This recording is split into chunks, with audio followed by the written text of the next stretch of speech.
ngasi Manipuri Associate Manipuri language se Associate Official Language in Assam da hangbada saruk yakiba ichi nausin yamba oja guru loina thagachari asiga social organization and political gi ama yamna link to gibi khiba political leaders se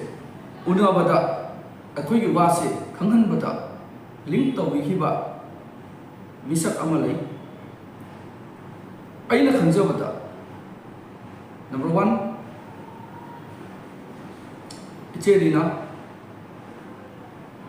BJP State Executive Member Suni and Manipuri Development Council of Assam, Government of Assam ki Chairman Suni. Mahakna mayam mahak ki chumdasu organizations, social organizations mayam chaglada pariwatan sanai discuss tawai and political organization dasu or political leaders kasu wari sanabada BJP leaders kasu wari sanakibada bridge oina mahak se yamna fajaba role ama lawki asiga matamdugi ampal iche ima leli iche nate ima leli rongpur gini mahak su ampal ki president oina mai phagi tarap tagi loina chappada yamna akan mamongda saruk jaki anytime matamduki mai phagi je president Seram Henajit ni aina matamduki mai phagi je nasi to rami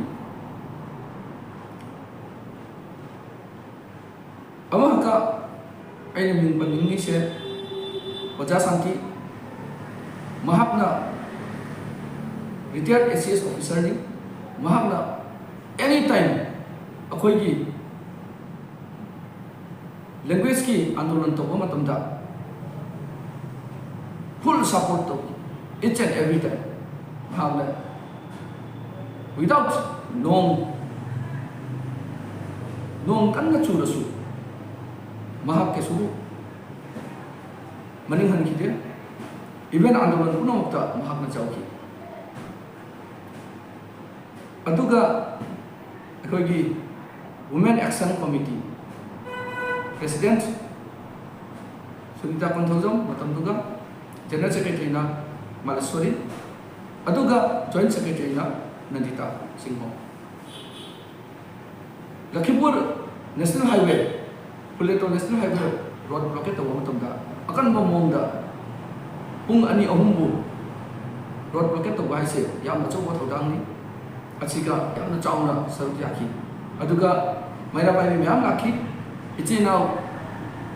youth kambu miyam lakhi